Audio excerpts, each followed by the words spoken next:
પાસે એક ફાયરિંગનો બનાવ બન્યો હતો, જેની અંદર એવું દેખાય છે કે વહેલી સવારના 5:30 વાગ્યાની આસપાસ એક સફેદ કલરની ગાડીની અંદર અમુક ઇસમો આવીને ત્યાં ટોળામાં ઊભેલા કોઈ વ્યક્તિ ઉપર ફાયરિંગનો બનાવ કરે છે.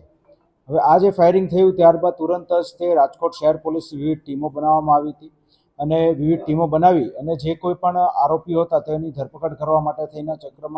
ચક્રો બધા ગતિમાન કરવામાં આવેલા. એ દરમિયાન રાજકોટ શહેર એસઓજીની ટીમને બાતમી મળેલ હતી કે જે એફઆઈઆરની અંદર જે નામો દર્શાવેલા છે તે લોકો અમુક પર્ટિક્યુલર જગ્યાએ છુપાયેલા છે અને તુરંત જ તે એસઓજીની ટીમ દ્વારા બધા જ આરોપીઓની અટકાયત કરીને આગળ કાયદેસરની કાર્યવાહી હાથ ધરવામાં આવેલી છે. આ જે બનાવ બન્યો તેનું મુખ્ય કારણ એ હતું કે આજથી આશરે એકાદ માસ પહેલાં જે આરોપી જે છે એફઆઈઆરની અંદર દર્શાવેલ સોહિલ, તેને જે સામેવાળા પક્ષ જે છે તેમાંના એક પરેશ ગઢવી નામના ઈસમની સાથે ઝઘડો થયેલો હતો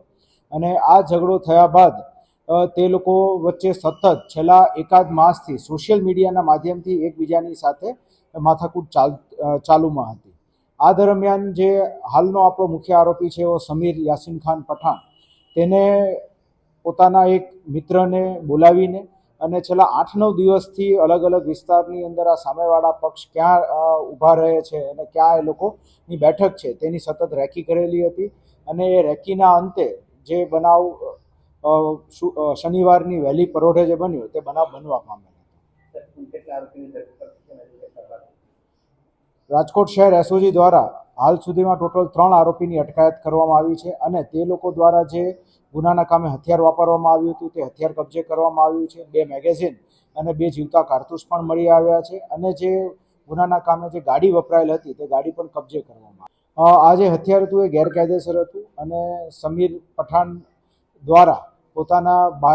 બહારના રાજ્યના કોઈ કોન્ટેક્ટ દ્વારા તે મેળવવામાં આવેલ હતું. આ બાબતની વિગતવાર તપાસ હાથ ધરવામાં આવી છે અને અન્ય પણ કોઈ પણ ગેરકાયદેસર હથિયારો અને તેવું હોય તો તેની બાતમી મેળવી શહેર એસઓજી અને ક્રાઇમ બ્રાન્ચ દ્વારા કાયદેસરની કાર્યવાહી કરવામાં આવનાર.